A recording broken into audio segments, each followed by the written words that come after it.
All right, let's go over some things that you can do at home, some boxing drills. Now, I've got mitts on. A couple reasons for that. One is that it's a little bit of added weight, and it'll give you some idea what I'm going to be doing with my hands. Now, you don't need the gloves. You can do it just with your hands. Again, I've got them on. I'm starting a little bit of a workout here for myself, so I want to add a little bit to that workout. Now, a couple things that I want to talk to you about.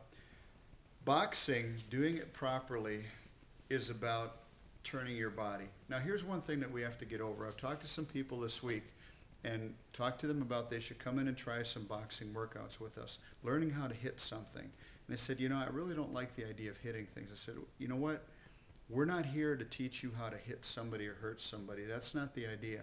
The idea is to learn a skill. To learn a skill so you understand body mechanics, so you understand a workout that can really ramp up that fat burning mechanism. So we're not talking about beating people up. That's not what we're here for. We're here to teach you how to use your body properly, get the most out of your workout. So let's cover some basics here. Okay, as we do this, okay, we want to have our base good.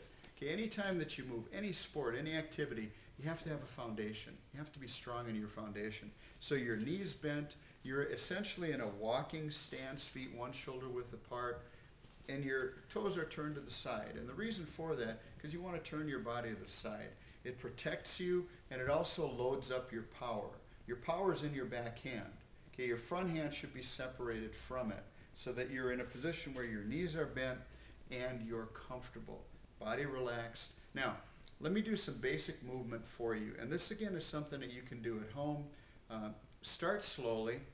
Breathe a lot. So I'm going to spend a lot of time breathing from my belly. Because that's where the good stuff is. We want to get down there deep. All right, now the first thing I'm going to show you again is a front-handed punch. Now, notice as one hand goes out, how the other one separates and loads, because the punch with my left hand is loading up the punch with my right hand. Now, so from here, also think about your feet, okay, because you're on the balls of your feet. So again, you can start out slow.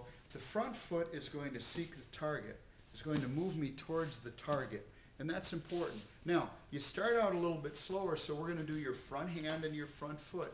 You move in and you hit, and you bring that hand back. You get good extension, and right at the end it turns, and then you bring it back. And then again, you work a little bit quicker, so get it out, get it back. You're breathing, you're moving. You're moving your feet in between, because that adds to your workout too, okay? So the movement of the feet, the bending of the knees, the bobbing and weaving a little bit, all adds to the effectiveness of your workout. So we're hitting with the front hand. We're moving. The whole time, you're tightening up your belly. Nobody's going to hit you, but you're worried, you're thinking about squeeze, squeeze, squeeze. Good form, good tension in the abdominal area. Now, let's add the right hand also. So here you are, your front hand, your rear hand. Notice shoulder, shoulder. But what starts it is the hips.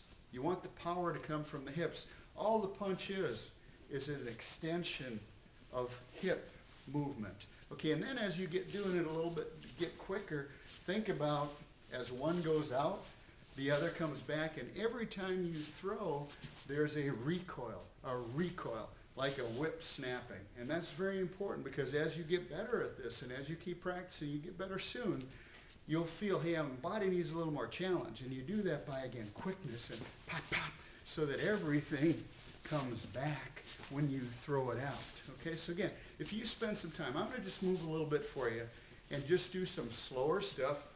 So moving with the first two basic punches, the jab and the right hand, now also adding a lifting punch, an uppercut coming from underneath, like you're lifting a bucket of sand up. You can do it front hand, you can do it backhand, and just doing this movement, and then move your feet a little bit. Move, breathe, relax your body. And just the idea of movement creates outstanding energy. So we're doing the two basic punches, the uppercuts. Then we can also come from around and hit with a hook punch. So mixing all of these things in. You try your other foot forward too. So switching, breathing the whole time. Breathing, punching, lifting from the side, from the front. And then you can work on continuous punching. continuous punching, 1, 2, 1, 2, 1, 2, 1, 2, 1, 2, mixing up the speed of those punches. So punches in bunches, thinking about speed and getting your heart rate going. So these are some ideas for you. You put it into your library, play with it. Doing these punches, getting the upper body moving, this is a hard workout. It starts out slow, you get used to it, you do the mechanics right, but in time, it's a workout that can really get you moving. So give this a try. Again, you don't need the gloves. Do it with just your fists and get used to movement, boxing, mechanics, body, turn, feel your belly, get a good workout. We'll see you again tomorrow.